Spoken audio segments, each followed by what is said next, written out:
começa agora e aquele dia com o Frank Jorge, isso? Aí, Frank. Ai. Ó, faz a papel, né, Frank? Aí. Bom, estamos aqui com o Frank Jorge. O Frank é professor, é coordenador, já foi apresentador, já foi radialista, já foi tudo.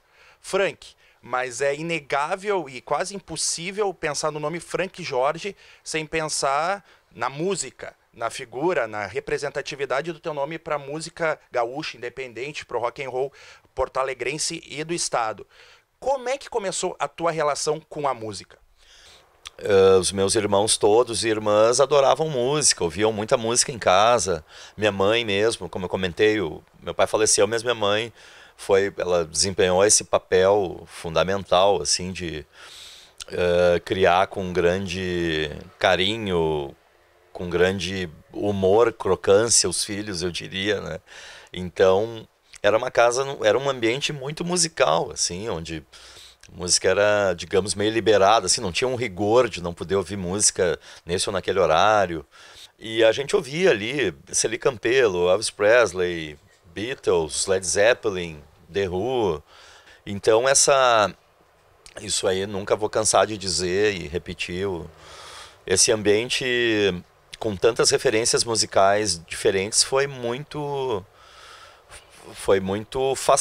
facilitador para mim, assim, foi eu entender a possibilidade de tu ouvir música de tudo que é tipo. Frank, já que tu citou essas bandas, que vocês queriam se divertir, nós temos o grande exemplo que foi o Cascaveletes, né? Sim. Eu diria que o Cascaveletes foi...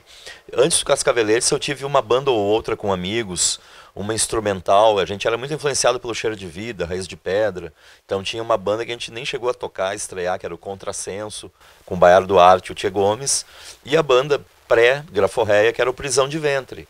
Essa chegou a estrear, a tocar, que era uma banda que ia do Celi Campelo ao Tecnopop, do New Wave ao, sei lá, ao gauderismo, assim.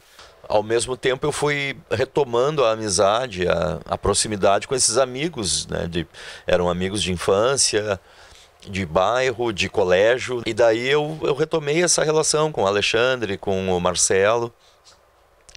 A Graforreia, ela estava começando a iniciar, não tinha estreado ainda. Então ela estava começando, né? Eu teoricamente, na pedra fundamental, assim, no marco zero da Graforreia, eu não estava próximo deles, assim. E daí, antes deles estrearem com o show, antes da gente estrear, eu acabei, né, justamente me reincorporando ao dia a dia deles, e a gente acabou elaborando algumas canções ali. E a gente acabou estreando, tipo, numa arena ao ar livre em Capão Novo. Um negócio muito esdrúxulo, assim, muito, muito legal, mas muito inusitado, né? Então, isso foi acontecendo, assim, o Cascaveletes tinha o seu, digamos, o seu arco de referenciais principais, assim. A Graforreia não, a Graforreia ouvia tudo e tentava colocar tudo, toda essa misturança, essa bagunça na sua música. E é isso, assim, isso aí foi andando um pouco junto, Cascaveletes e Graforreia, e muito em seguida os Cascaveletes não gostaram disso, assim, de ter um integrante num outro projeto, num outro trabalho. Era um misto de posse, né, com um ciúme infantil, assim. E eu, tipo, tive uma postura na época... Olha, caras, lamento, mas eu vou seguir tocando com esses caras que são meus amigos e a gente desenvolve outras coisas lá e... Né, dois problemas, né, tipo... Ficarem brabo e desficarem, porque eu vou seguir tocando com a Graforreia. E eu acho que eu estava bem certo em manter isso, né? A Graforreia lança em 88, se eu não me engano, o primeiro demo pela Vortex, né? Com amor e com carinho, isso. E depois, em 95, lança o Coisa de Louco. Isso. E nesses 6, 7 anos, como é que foi... E em meio a isso, sair do Cascaveletes, como é que foi construir e criar essa identidade que a Graforreia estipulou pro rock gaúcho e depois pro rock nacional naquele momento, assim, naquela transição entre Cascaveletes, a primeira demo, e a Coisa de Louco, que é o grande, que é o disco que impacta o cenário regional e nacional. Uma banda que às vezes quer alçar voos mais definitivos, ela tem que tentar se sedimentar em Rio e São Paulo, né? E acaba repercutindo mais para o Brasil. A gente não fez isso naquele contexto e tu ficava por aqui, tu estudava, tu ia tocando a tua vida, a tua família, se casava, tinha filho, né? Então esse tempo entre a demo e o primeiro disco, ele é normal em função disso que eu tô te dizendo, né? A gente não botar como um objetivo profissional, assim, vamos tentar, vamos fazer tal plano. Hoje em dia é mais comum as bandas fazerem isso, não só em relação a Rio, São Paulo, mas até sei lá, até o exterior, né? Algum país estrangeiro. Frank, eu li a tua entrevista na Screaming Yell falando que se a Graforré tivesse a audácia que o Engenheiros do Havaí teve, que o Engenheiros foi para o Rio de Janeiro, o Cachorro Grande, se a Graforré fosse para São Paulo, talvez teria se transformado maior do que ela propriamente foi e é ainda.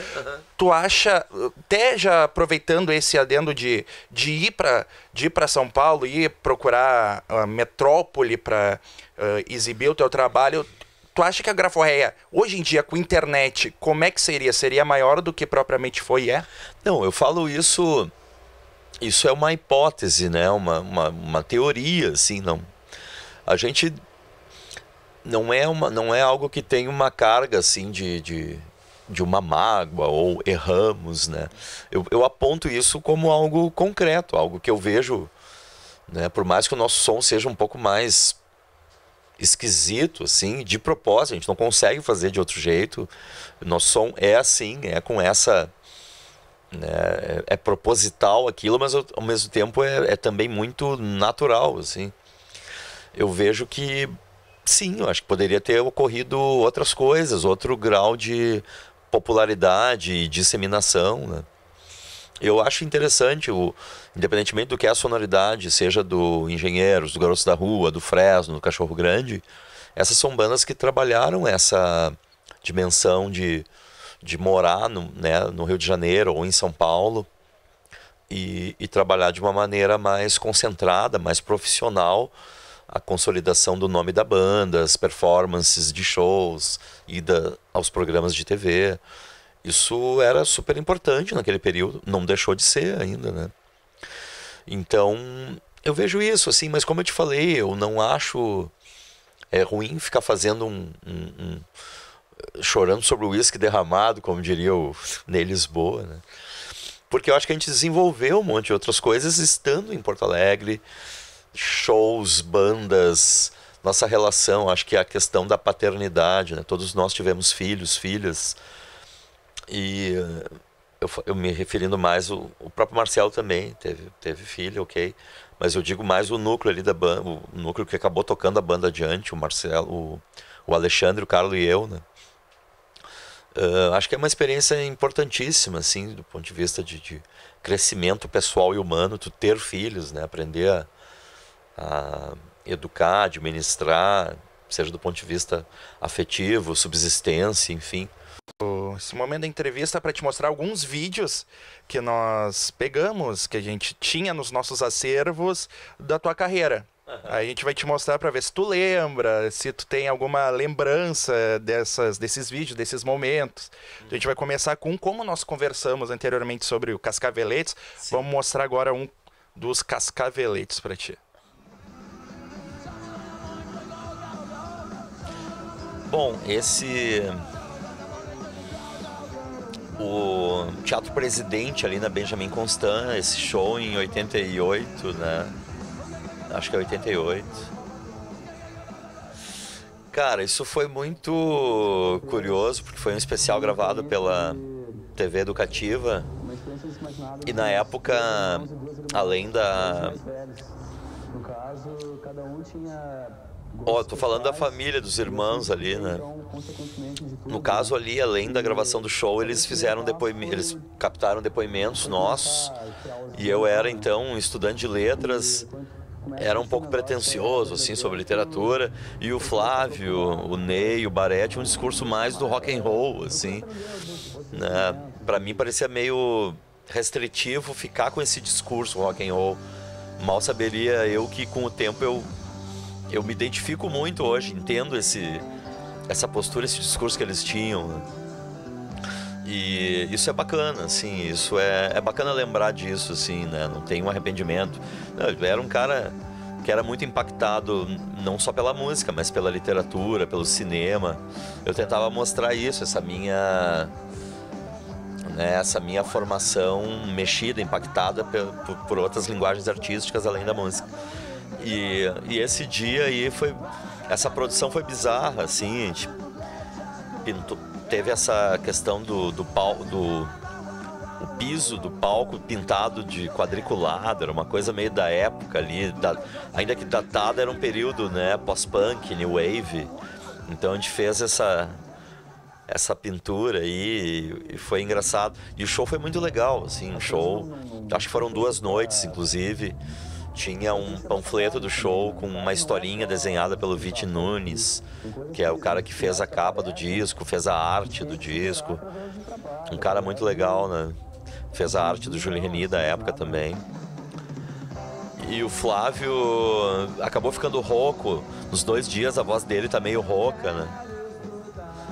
E esse show a gente teve como fazer uma certa retrospectiva de tudo que já tinha rolado, né, em 1 ano e tanto, ou quase 2 anos de banda, né?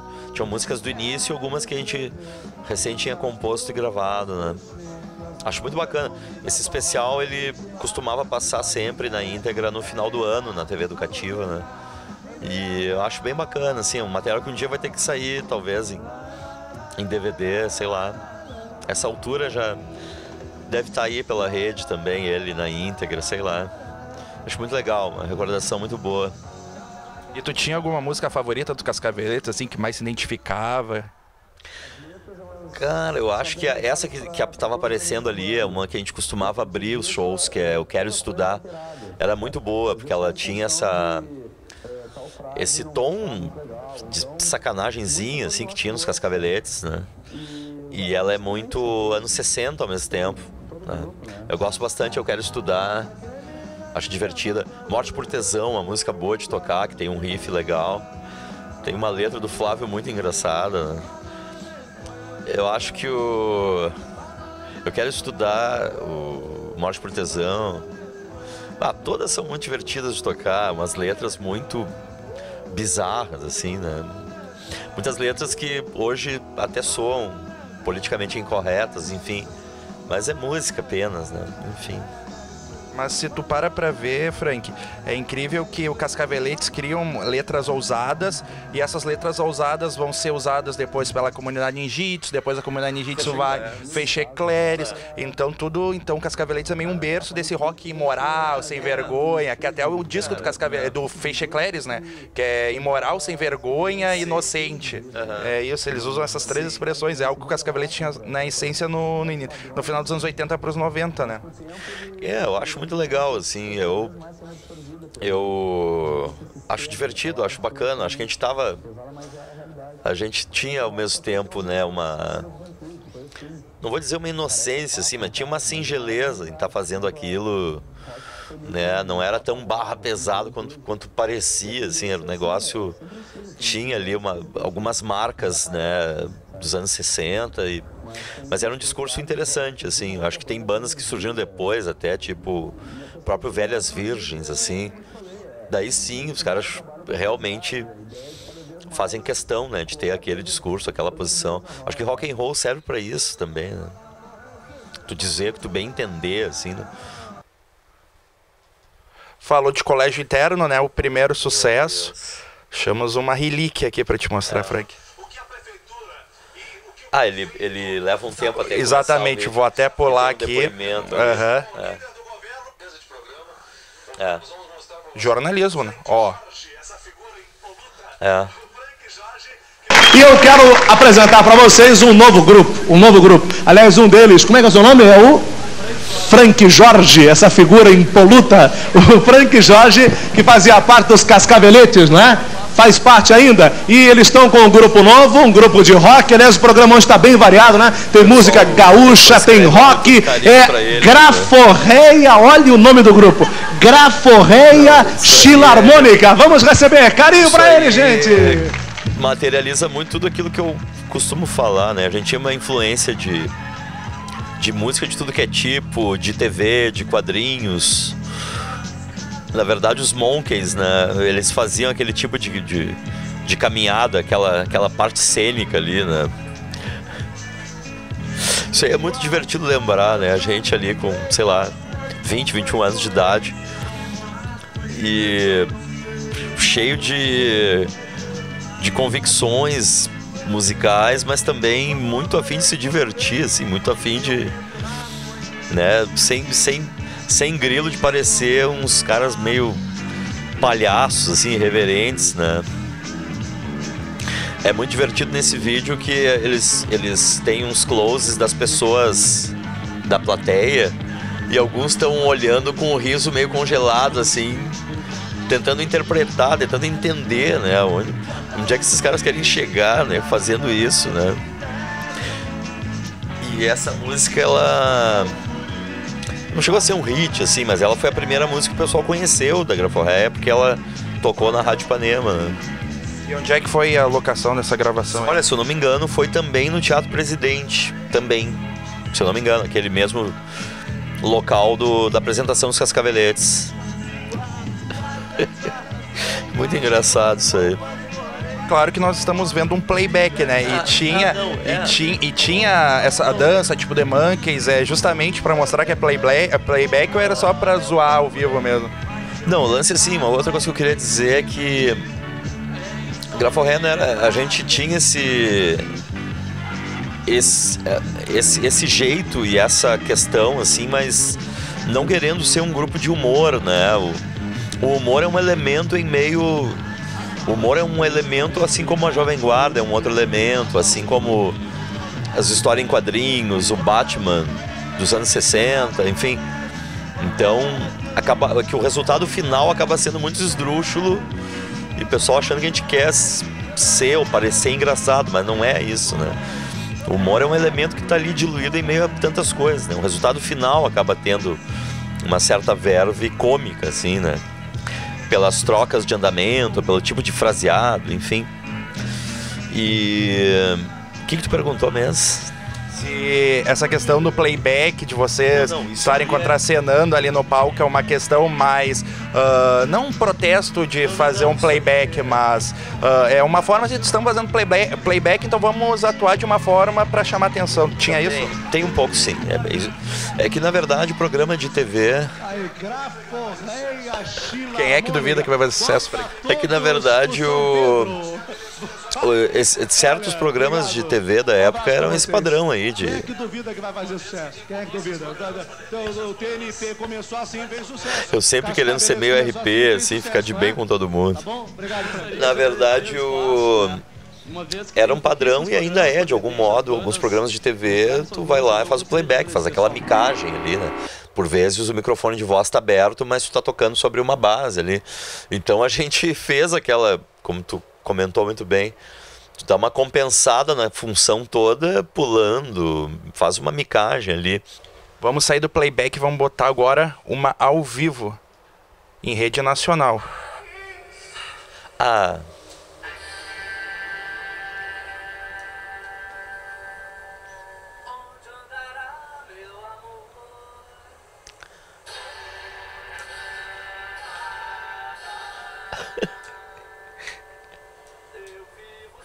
Olha só.